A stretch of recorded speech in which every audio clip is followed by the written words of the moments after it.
Alors avec une première institution par moi-même, hein, sur l'atelier Le Végétal au service de l'industrie et de la consommation, qui s'est tenu dans cette salle même. Alors, donc c'est un atelier, je dirais c'était l'atelier du in, on était vachement in, pourquoi ? Parce qu'on était, c'était le végétal un peu le végétal qu'on ingère, ou le végétal que l'on incorpore, d'où le in. Je me risque à faire des jeux de mots un peu, mais bon.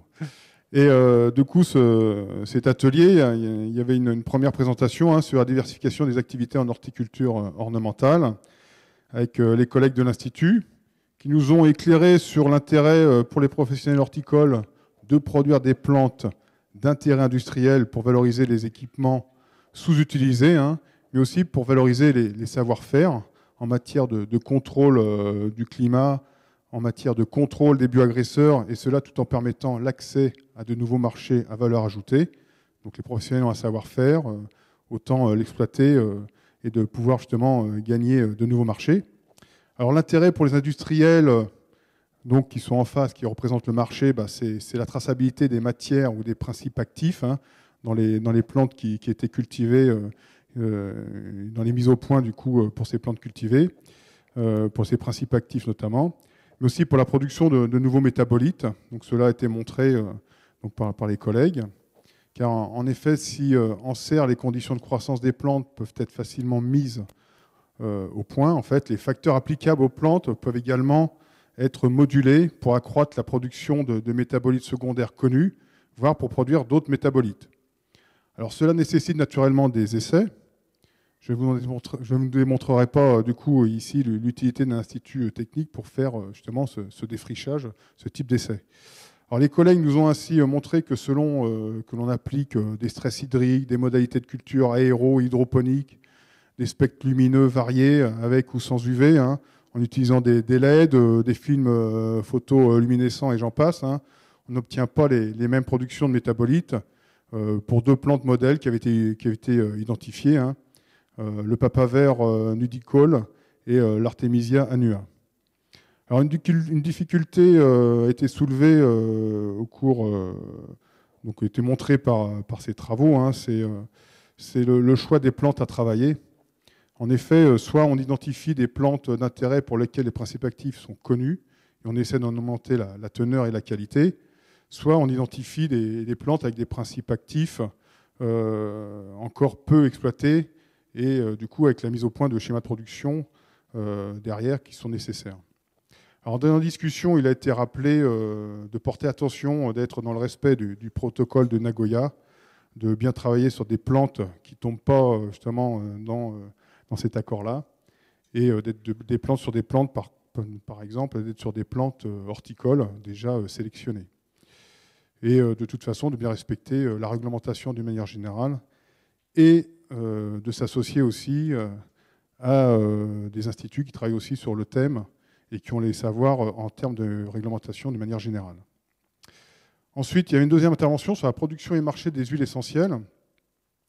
Du coup, le collègue de l'ITEPMAI, après nous avoir instruit sur la méthode d'obtention des huiles essentielles, nous a montré que toutes les plantes ne peuvent pas rapporter de la même manière. Cela tient d'une part à leur capacité de production d'huile qui peut varier de 1 à 10 000, donc déjà un gros facteur, selon le taxon, selon l'espèce. Et d'autre part, cela tient également à la qualité mondiale disponible, qui tient elle-même compte de la facilité de culture et du rendement de matériel végétal distillable. C'est-à-dire l'huile essentielle étant obtenue par distillation. Donc il y a un certain nombre de facteurs qui font qu'à partir d'une plante, on n'obtient pas forcément les mêmes quantités à l'arrivée. Alors pour ces raisons, du coup, la valeur de rémunération du matériel végétal pour produire de l'huile essentielle est différente selon la plante et varie de 1 à plusieurs milliers d'euros le kilo de matière fraîche. Donc plusieurs milliers d'euros pour certaines plantes, ça peut commencer à être intéressant. Alors bien entendu, cette valeur est aussi dépendante de la qualité des huiles dont les teneurs en principe actif est normalisée. Donc bien entendu, on ne peut pas mettre sur le marché n'importe quoi. Alors, il a ensuite été montré comment justement les huiles essentielles peuvent avoir un intérêt dans la protection des cultures, soit comme substance de base, soit comme fongicide, comme herbicide. Alors, du coup, ça donne des idées, hein, des utilisations contre les ravageurs, ce qui apparaît peut-être le plus intéressant dans les stratégies push-pull qui ont été montrées dans un atelier, notamment dans un autre atelier parallèle. Hein. En fongicide, avec la difficulté d'avoir une efficacité sans phytotoxicité sur les plantes à protéger justement. Une troisième présentation sur une alternative à l'EVA pour produire du caoutchouc. Alors, du coup, le chargé d'affaires du centre de transfert de technologie du Mans nous a présenté une exploitation réussie de 2 plantes, le guayoul et le pissenlit russe en substitution de l'EVA. En effet, pour raison de ressources latex fluctuantes sur les marchés mondiaux, hein, les utilisateurs en fait, souhaitent sécuriser leur approvisionnement et contribuer au développement de productions durables et locales. Alors, afin d'assurer de telles productions, des travaux de recherche ont été menés pour accroître les rendements de ces cultures hein, et les rendements d'extraction à partir de ces 2 plantes. Alors avec l'exemple pour le pissenlit, hein, des modalités de culture hors sol en hydroponie sous LED ont même été brevetées et permettent d'envisager du coup des productions en fermine d'or, avec l'avantage de pouvoir justement avoir une production en continu et voire mécanisable, et tant dans la production que dans la récolte. Alors pour le guayoul, la production en plein champ permet également donc une récolte et extraction mécanisée, une plante plutôt des régions sèches, hein, et qui permet en fait des gains économiques importants, même si la production pour cette dernière est 2 fois moindre que les VA à l'hectare. Mais la culture des VA nécessitant beaucoup de main-d'œuvre, du coup, économiquement, il peut y avoir donc un intérêt pour cette plante. Alors l'importance du transfert, du coup, lors de cet exposé, hein, l'importance du transfert de la technologie de production du centre de ressources technologiques vers les acteurs économiques a été soulignée. Hein, et cela pour assurer en fait la pérennité d'une filière. C'est pas le tout d'avoir des bonnes idées. Il faut que ça puisse bien transférer, que ce soit bien accompagné derrière pour permettre vraiment le développement d'une filière sur ces deux plantes, avec l'exemple de ces 2 plantes-là. Un quatrième exposé avait, donc, sur la valorisation de l'utilisation des fleurs comestibles en cuisine. A montré qu'en fait, l'utilisation des fleurs justement dans ces utilisations-là est pas nouvelle, qu'elle soit volontaire ou accidentelle. L'utilisation des fleurs dans l'art culinaire remonte à la nuit des temps. Et si aujourd'hui de grands chefs toqués utilisent les fleurs en décoration ou en composition pour leur saveur, leur texture, etc., la démocratisation est en marche, hein, même si elle est un peu lente, elle est quand même en marche. Des sirops dans les compotes, des fleurs dans les plats, etc. Alors leur couleur, leur saveur, leur texture, justement, apportent de réelles différenciations en fait au plat, des nouvelles saveurs dans nombreuses nouvelles utilisations. Au-delà de leur spécificité, hein, du coup, les fleurs apportent également de la valeur ajoutée aux produits auxquels elles sont associées. Et donc, dans l'exposé, le partenariat entre le lycée gastronomique de Hyères et notre station locale, donc le SCRAD, hein, a permis de montrer le développement de produits à la vente, accompagnés de recettes, et cela justement pour favoriser leur vente, pour favoriser la vente des fleurs. Donc un tel partenariat donc, a été montré et souligne bien l'importance justement d'accompagner le produit dans sa promotion vers l'utilisateur. Alors ici encore, hein, à la fin, l'aspect réglementaire a été pointé hein, du fait que ce sont des fleurs comestibles et justement la DGCCRF travaille justement au vide juridique sur ces fleurs comestibles. Alors, un dernier exposé, c'est biodiversité, savoir traditionnel et valorisation économique par le Conservatoire méditerranéen partagé, qui nous a exposé comment conserver et valoriser les ressources génétiques végétales et les savoirs qui y sont liés, comment sont collectés et transmis les savoirs agricoles du territoire. Alors, c'est en sorte un conservatoire vivant pour valoriser justement les ressources génétiques locales et les productions locales.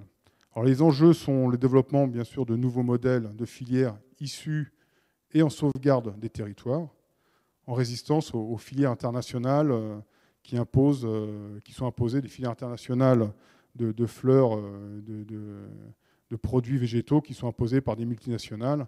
Du coup, c'est une façon de résister un peu justement à ces multinationales et de permettre des développements de produits liés au territoire. Alors, du coup, pour cela, donc, les acteurs du conservatoire identifient d'abord les priorités de sauvegarde en se basant sur les critères de risque tels que la rareté du matériel génétique, l'évolution des surfaces cultivées. Pour les taxons à sauvegarder, du coup, un groupe de travail constitué dans la méthodologie pour former un plan d'action adapté jusqu'à la démarche de commercialisation du produit. Alors, l'exemple de l'œillet de Nice, si on n'est pas loin, on y sera demain, a été ainsi pris en compte et montré comme élément de démarche. Et ici aussi, donc, avoir une histoire autour de la plante, c'était avéré important. Avoir des éléments d'accompagnement sont apparus vraiment nécessaires et très importants pour la réussite en fait, de la promotion de la plante après sur le marché. Souhaitons-lui bonne chance. Voilà, donc j'ai fait ma restitution. Maintenant, atelier 2. Vanessa, à toi. Donc, bonjour à tous. Donc, moi, je suis maître de conférence à AgroCampus Ouest sur le site d'Angers, donc école d'ingénieurs en horticulture et paysage. Donc, l'atelier 2 était intitulé « Le végétal au service de la biodiversité ». Et en fait, au cours de cet atelier, ont essentiellement été abordées des méthodes alternatives à l'utilisation de produits phytosanitaires pour la gestion des bioagresseurs et principalement pour la gestion des ravageurs et des adventices. Alors, en ce qui concerne la gestion des ravageurs, deux aspects ont été abordés à travers les présentations. D'une part, la lutte biologique, et ce, par conservation, et donc avec ce qui a été appelé l'apport du gîte et du couvert en fait, pour les auxiliaires. Alors, le couvert, par couvert, on entend donc source alimentaire. Je suis désolée pour le changement de forme.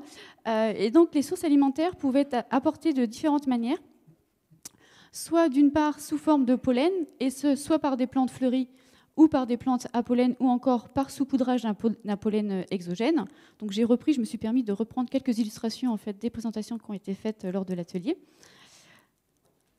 Donc ça, ce sont en fait les différentes techniques, on va dire d'abord d'apport en fait du pollen, mais également peuvent être apportées des proies directement pour les auxiliaires ou des plantes hôtes également. En ce qui concerne le gîte, donc autrement dit l'habitat pour les auxiliaires, soit étaient utilisées des plantes refuges, mais également des matériaux inertes.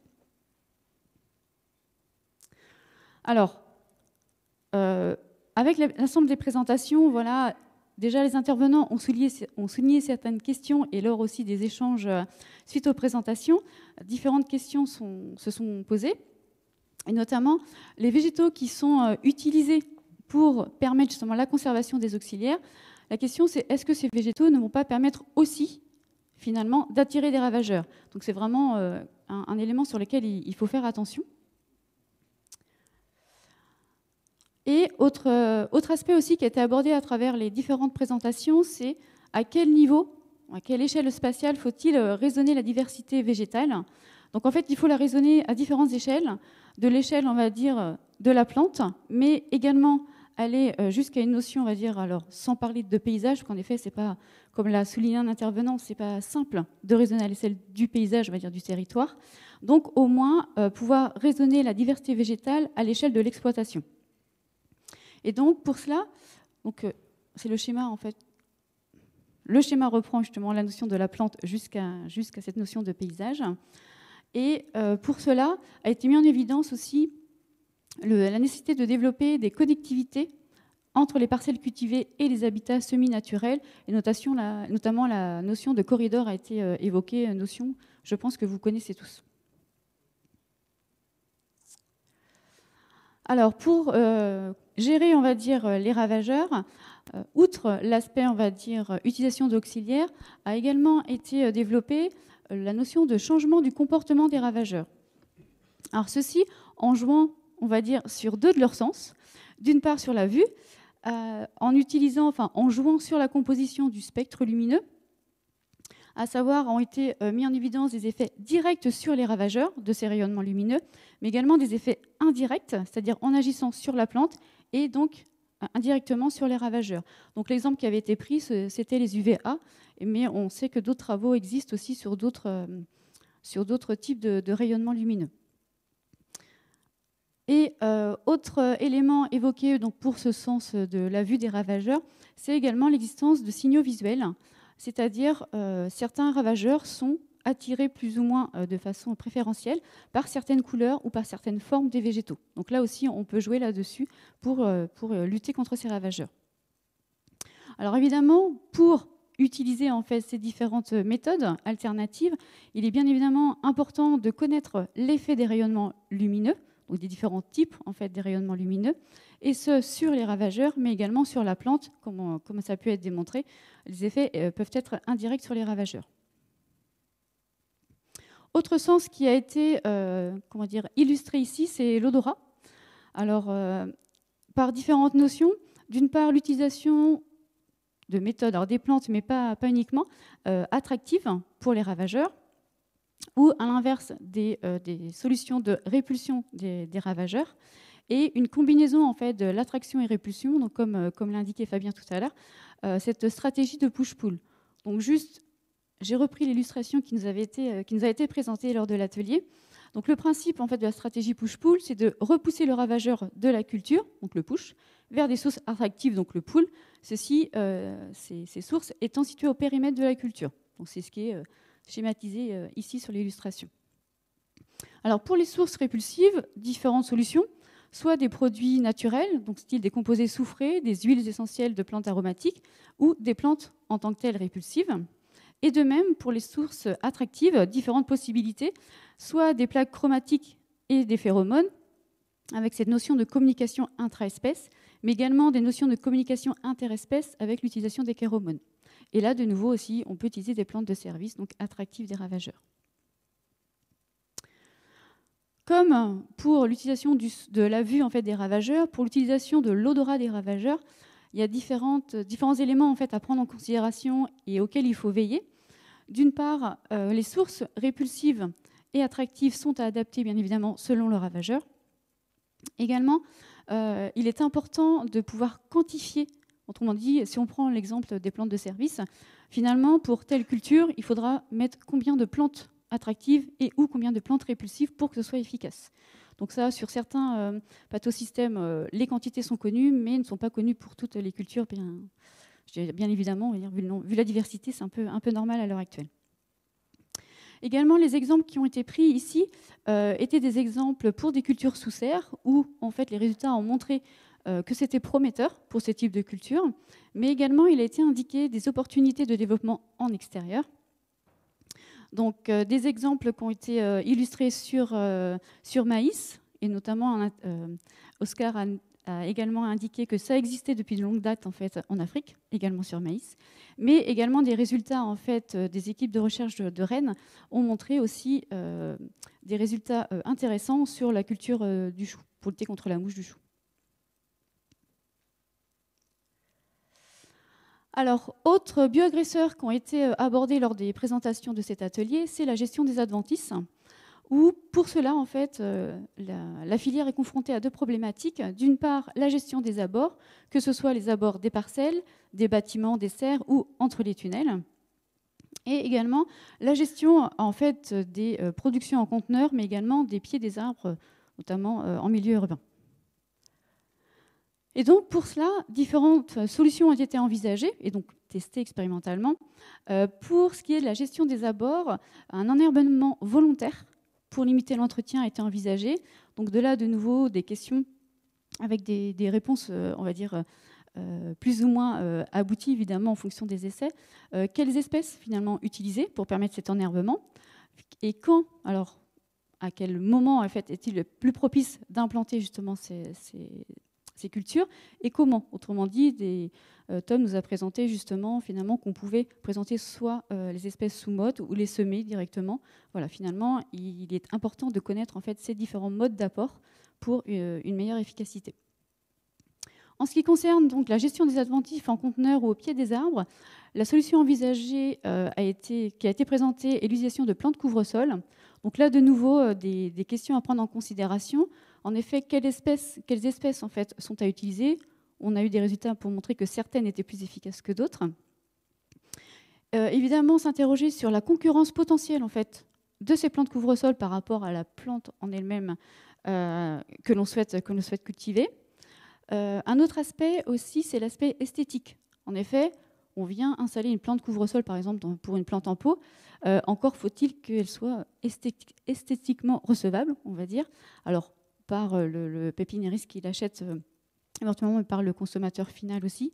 Alors là, lors des questions qui ont été soulevées ensuite, la question de la logistique. Parce que finalement, l'exemple que nous avait montré Tom, c'est du thym, si je ne m'abuse, qui en fait était retombant sur le pot. Donc esthétiquement, c'est vrai que ça cachait le pot. Sauf que pour la logistique, pour le transport, derrière, ça peut poser des questions. Parce qu'en effet, ce qui peut être esthétique au départ, finalement, à l'arrivée, peut l'être moins.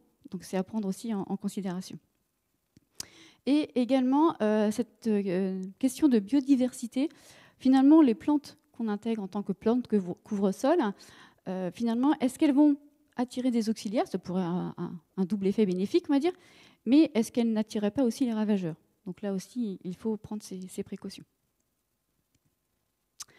Donc, pour résumer en fait cet atelier, les différentes interventions, elles ont, comme je vous le disais, essentiellement été focalisées sur la gestion des bioagresseurs.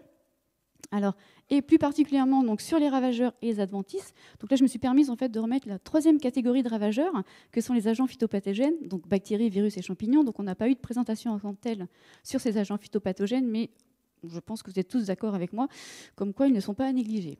Et on doit faire des choses dessus. Donc si je résume, voilà, on va dire assez simplement, schématiquement, pour lutter contre les bioagresseurs, il existe en fait différentes méthodes alternatives aux produits chimiques. Alors que j'ai représenté ici. Donc, un point qui a été quand même pas mal développé lors de l'atelier, c'est la lutte biologique, avec l'utilisation d'auxiliaires, et notamment la présentation du gîte et du couvert pour ces auxiliaires, à différentes échelles. Également, on peut aussi souligner l'intérêt des luttes, style les luttes physiques, que vous connaissez, la lutte génétique de par la sélection variétale, la lutte culturelle aussi, en jouant justement sur les différentes pratiques culturelles que l'on peut effectuer. Et également la lutte avec les substances, on va dire, naturelles, qui viendraient justement en solution aussi alternative.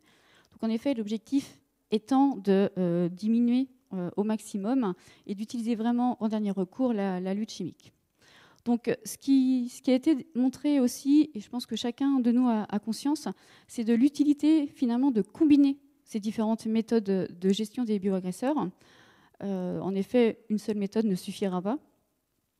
Et de raisonner en fait, ces méthodes de lutte à différentes échelles spatiales, comme je vous l'indiquais tout à l'heure, en fait, de l'échelle vraiment de la plante, mais à l'échelle de l'exploitation, donc pour le producteur, mais également, on va dire, j'ai indiqué le terme aménagement paysager, mais également jardin privé. En effet, en fonction de l'usage en fait, des végétaux, il faut s'intéresser aux différents usagers, producteurs et collectivités ou particuliers. Et en fait, là, donc certes, l'accent a été mis sur la gestion des bioagresseurs, mais il est important aussi de rappeler que la diversité végétale est au service d'usages diversifiés. Et là, justement, on a eu une intervention de Pierre Aberschil qui nous a illustré justement, qui ne nous a pas du tout parlé de justement gestion de bioagresseurs, pas directement du moins, et qui nous a évoqué justement différents usages possibles et qui a pris l'exemple de développement de gammes avec l'association en fait, de concepts pour aider justement l'utilisateur à comprendre et à utiliser ces plantes. Donc en effet, la diversité végétale est vraiment à différents usages, doit répondre à différents usages. Et pour cela, pour répondre au mieux justement aux différents usages et utiliser au mieux, je dirais, la diversité végétale, il est important qu'il existe, bon, ça se développe et je pense que c'est de plus en plus fort, des collaborations entre les différents acteurs de l'amont et de l'aval, jusqu'à l'aval des filières horticoles, du végétal spécialisé, donc de la recherche publique au consommateur final. Et un point aussi important qui a été souligné à plusieurs reprises en fait, lors de l'atelier, c'est qu'il est surtout important aussi de veiller à la mise en application des solutions proposées. En effet, les travaux qui sont faits, que ce soit lors des recherches publiques ou lors d'expérimentations aussi, ce qui est important, c'est finalement concrètement après, comment on peut mettre ça en application sur le terrain, que ce soit pour les producteurs ou pour les collectivités par exemple. Voilà. Je vous remercie.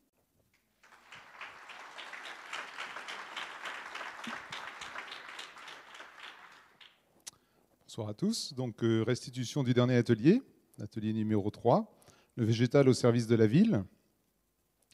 Donc, ce qu'on a essayé de voir, les exposés ont essayé de mettre en évidence que le végétal en ville, c'est pour essayer d'avoir une ville plus agréable à vivre par rapport à la température, à la qualité visuelle, plus responsable, donc arrive à mieux gérer l'eau qu'elle reçoit, à limiter la fixation de carbone et de gaz à effet de serre, et jusqu'à décontaminer le sol. Et elle peut même être productive, avec l'exemple des huiles essentielles, mais on a aussi d'autres exemples. Et ce que je vous propose au cours de l'atelier, c'est de reprendre ces différents points et puis de voir en face ce qu'on nous a dit au cours de ces exposés. Donc, qu'est-ce qu'il y a à creuser, à réfléchir, qu'est-ce qu'il y a à expérimenter, qu'est-ce qu'il y a à comprendre et même qu'est-ce qu'il y a à imaginer. Donc, le premier point, pour une ville au climat rafraîchi. Donc là, on a eu des informations sur le fait que les arbres absorbent et reflètent 85% du rayonnement. Donc on dit toujours, sous forme d'une boutade, finalement, qu'est-ce qui est le plus important chez l'arbre? Ben, c'est peut-être l'ombre. Dans ce cas-là, c'est vrai. Qu'on avait 2 degrés de moins au-dessus de la pelouse par rapport à un trottoir qui est goudronné. Donc une importance du rafraîchissement par ces phénomènes. Que l'arbre transpire, le sol évapore. Donc un arbre mature, il transpire 450 litres d'eau par jour, donc ça diminue la température. Et sachant que c'est important aussi pour lui, il ne faut pas l'oublier, il ne fait pas ça pour rafraîchir les villes, il fait ça parce qu'il en a besoin, c'est le moteur du flux de sève. Et puis les stomates, c'est aussi l'entrée du CO2 pour la photosynthèse, donc il ne faut pas non plus limiter ce processus. Et on a eu une valeur qui était vraiment très importante pour... lorsque dans une rue canyon, on est en présence de murs et de toitures végétalisées, ça peut réduire la température de 12 degrés. Donc on voit l'importance du végétal dans la température en ville. Donc qu'est-ce qu'il y a à creuser, à réfléchir sur ce point? On se rend compte, on a eu un exposé là, de la personne de l'ADEME, que le rafraîchissement il est détectable à 100 mètres en fonction des constructions et en fonction du vent, bien sûr, au sein de la ville. Et puis, un autre point important, c'est que finalement, plusieurs petites plantations, alors petites, on est quand même à l'échelle de 1000 m², ça peut avoir autant d'effet qu'un grand parc de plusieurs dizaines, voire centaines d'hectares. Donc ça, c'est un point à réfléchir, parce que rafraîchir une ville aujourd'hui et se dire on veut créer un parc de 50 hectares au milieu de la ville, c'est pas possible. Créer des petites entités, ça me semble plus réalisable, même si c'est pas forcément facile. À expérimenter. Pour moi, il me semble important d'arriver à déterminer la transpiration des plantes en fonction de la température urbaine, sachant que cette transpiration, elle est fonction des plantes. Il y a des plantes qui continuent à transpirer à des températures plus élevées, et ça, il faut arriver à le déterminer pour bénéficier au maximum de cet effet rafraîchissant avant qu'il y ait fermeture des stomates, et là, du coup, il y a décroissance de la plante, et surtout, il n'y a plus de transpiration. Qu'est-ce qu'il faut comprendre et prendre en compte? C'est la migration de ces flux de chaleur, ces flux de fraîcheur dans un environnement urbain. Comment le construire pour que cet effet rafraîchissant aille le plus loin possible.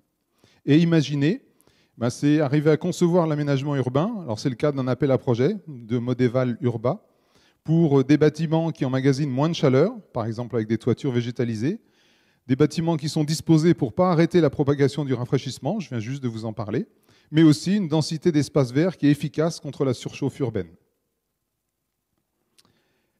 Deuxième point, une ville plus agréable visuellement. Donc là, au cours des exposés, on a vu qu'il était important de sélectionner des plantes qui étaient résistantes à la contrainte hydrique, avec de la croissance et de la floraison avec moins de consommation.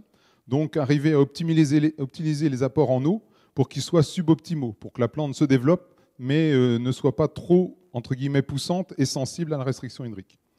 C'est important de bien choisir les végétaux parce que l'emplacement de la création d'un espace vert en ville, ce n'est pas pour 6 mois, ça peut être pour quelques mois, mais 5 ans, voire 80 ans pour des arbres.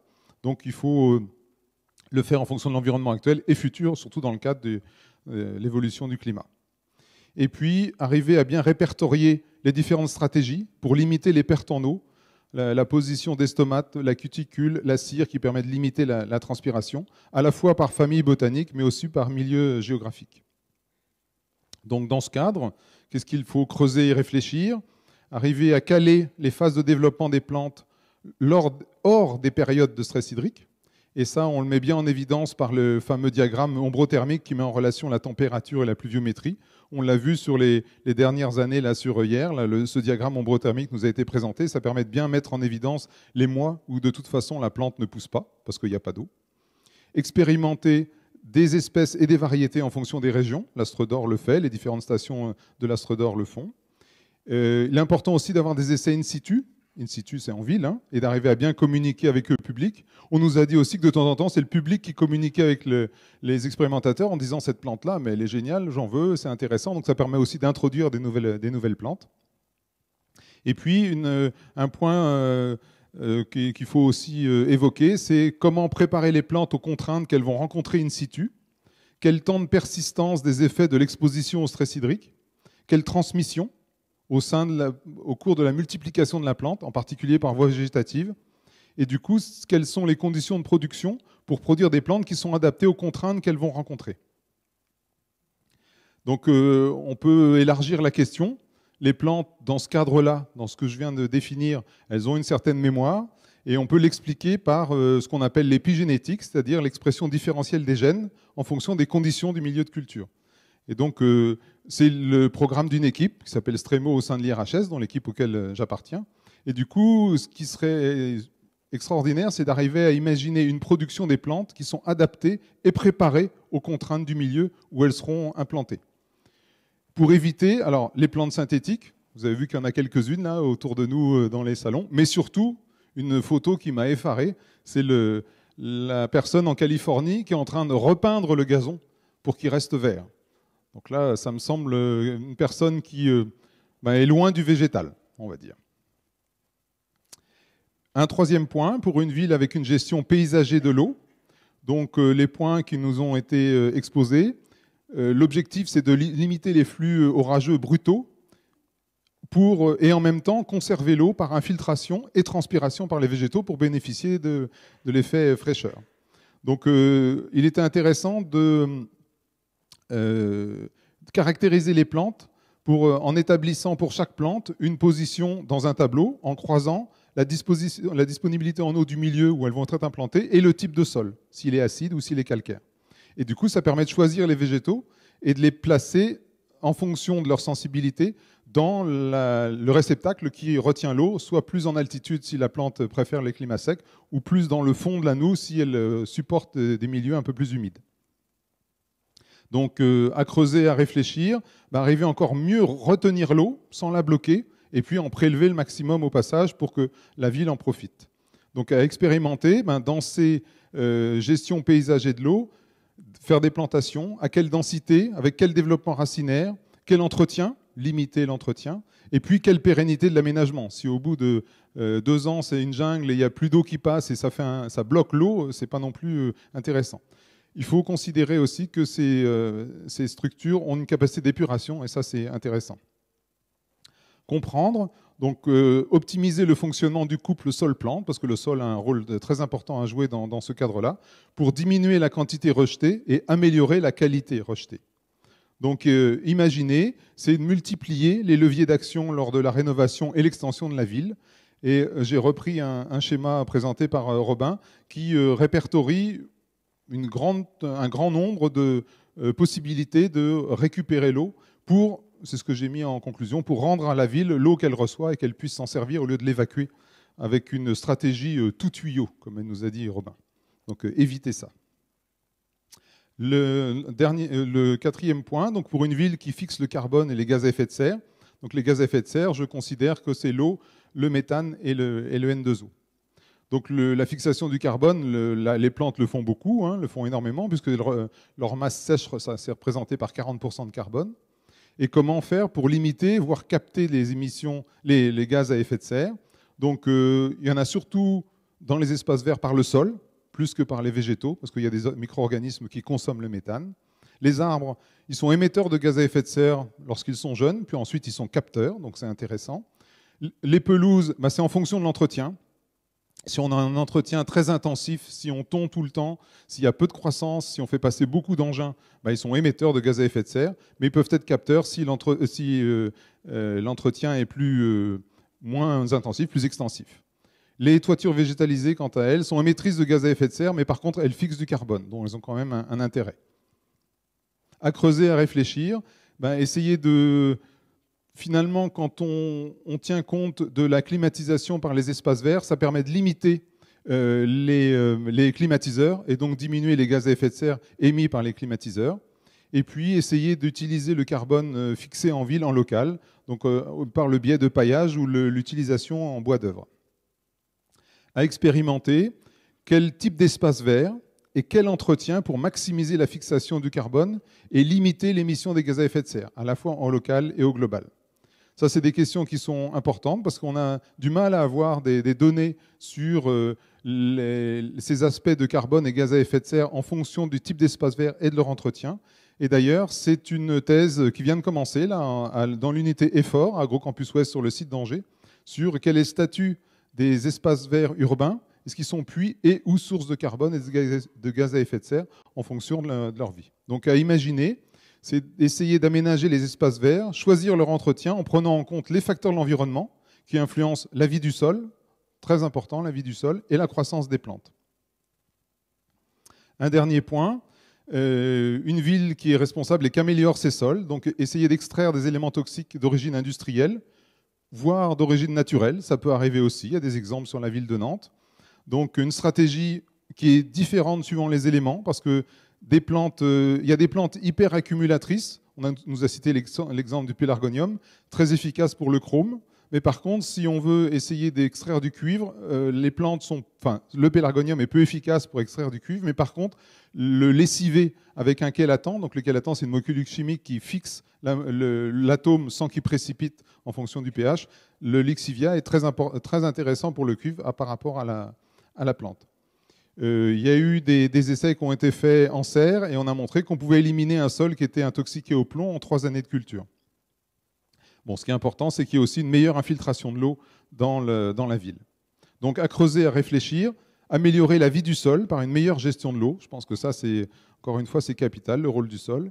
À expérimenter, améliorer l'extraction d'éléments toxiques par le végétal in situ, et donc arriver à croiser les types de plantes et les types d'éléments chimiques, parce que toutes les plantes ne marchent pas pour tous les éléments chimiques.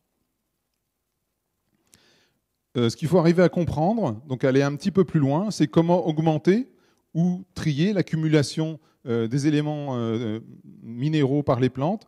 Il faut aller dans les mécanismes, c'est-à-dire quels sont les transporteurs de ces éléments minéraux, où sont-ils stockés, et puis s'ils précipitent dans quel tissu. Et avec quelle fertilisation on pourrait améliorer cette hyperaccumulation.